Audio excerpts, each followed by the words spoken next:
సందర్భంగా తానూరు మండలంలోని బొందెడి గ్రామంలో ప్రత్యేకంగా నిర్వహించిన హనుమాన్ విగ్రహ ప్రతిష్టాపన మరియు కళాశారోహణ మహోత్సవానికి ముదోల్ శాసనసభ్యులు పవర్ రామారావు పటేల్ ముఖ్య అతిథిగా పాల్గొన్నారు. అలాగే బైన్సా మండలంలోని మంజ్రి గ్రామంలో జరిగిన హనుమాన్ విగ్రహ ప్రతిష్టాపన మరియు కళాశారోహణ కార్యక్రమంలో ఆయన పాల్గొని ప్రత్యేక పూజలు నిర్వహించారు. ఈ సందర్భంలో ఎమ్మెల్యే మాట్లాడుతూ హనుమాన్ జయంతి సందర్భంగా గ్రామంలో ఇలాంటి ఆధ్యాత్మిక కార్యక్రమాలు భక్తిభావాన్ని పెంపొందించడమే కాక ప్రజలను ఐక్యంగా కలుపుతాయని, ఉత్సవాలను ఘనంగా జరుపుకోవడం ఆనందాన్ని నింపుతుందని చెప్పారు.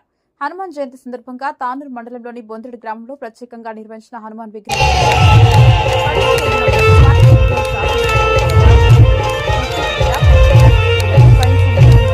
మంత్రి గ్రామంలో జరిగిన హనుమాన్ విగ్రహ ప్రతిష్టాపన మరియు కళాశారోహణ కార్యక్రమాల్లో పాల్గొన్నారు.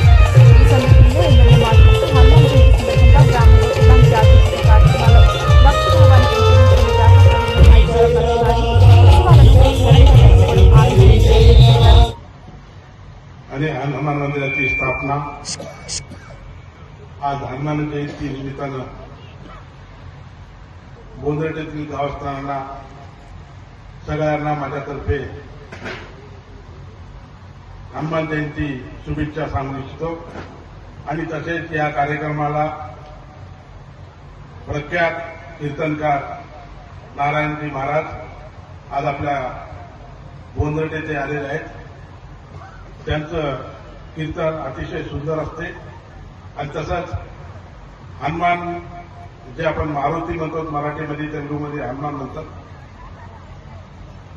ज्या गावामध्ये हनुमानचं मंदिर आहे ते गाव सुरक्षित असते असं अनादी कालापासून चालत आलेलं आहे. या हनुमान मंदिराची स्थापना आणि ते गावस्थ सगळ्या लोकांना माझ्यातर्फे हनुमान जयंती शुभेच्छा सांगून माझे 2 शब्द समाप्त.